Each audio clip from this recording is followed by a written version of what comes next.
twebwe koperative yacu umutahe w'umukene n'ingubu ziwe dusanzwe dukora kuvuga ko iyo koperative twayitanguye kuva mu mwaka wa 2018 turakora hanyuma uno munsi cyangwa uko vyama bigenda iyo twungutse dukunda gufasha abandi nkatwe Abenegihugu nkatwe tukabafasha ku nyungu tuba twaronse.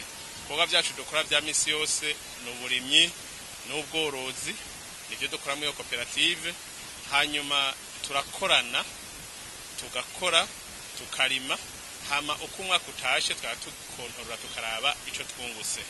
Hama iyo twungutse ntidushima rya twenyene, turaheza tukegeranya inyungu tukayisangira n'abandi bene gihugu. Muratwaje muti mbega urubanda mwari mufise no munsi n'uruhe? No munsi uri hejuru wari umunsi mwiza, twari twatumye ko dukora n'abajejwe intwaro batugira rusansuma rw'abantu Bantahonikora, abafasoni canke se abapfakazi canke se abatama canke se n'abana Bantahonikora dashe kuronka amakaye kugira ngo baje kwiga. No munsi rero uri hejuru twari twakoranye kugira ngo dutange iyo mfashanyo kuri abo bantu bagize iyo migwi. Baragiye hamwe turiga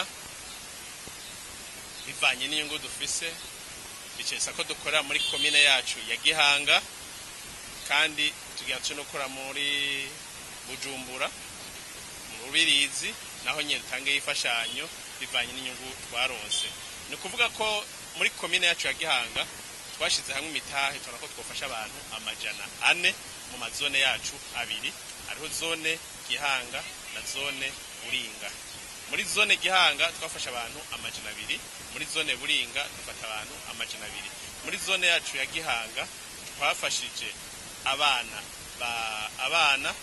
136 hamwe n'abatamakazi canke abatama Bantahonikora dufasha abantu 64. No kuvuga ico twatanze ni iki? Twatanze amakaye 6 n'amakaramu 2, ivyo bikaba bigiye mu giciro c'ibihumbi 8.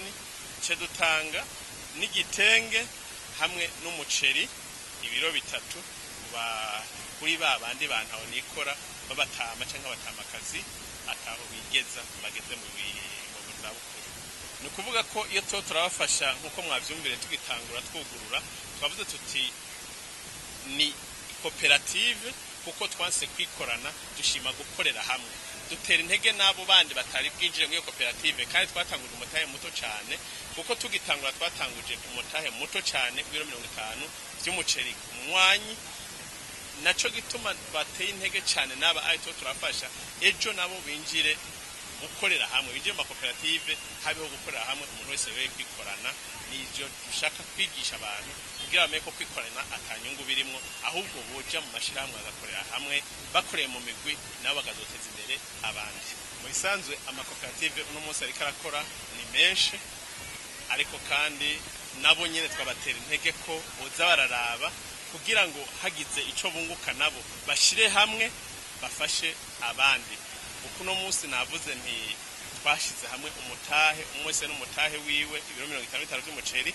Hariho uno munsi abadashoboye kubironka, tugatera intege ayandi makoperative yo dufasha nayo akagerageza nayo kinjira akadarafasha, kuko twe dufashije ayi nawe agafasha mu zindi nzira kugira ngo tukorere hamwe n'abandi. Abaronse ifashanyo nabo tubasaba nabo nyene kuja hamwe bakaza tukifatanya natwe.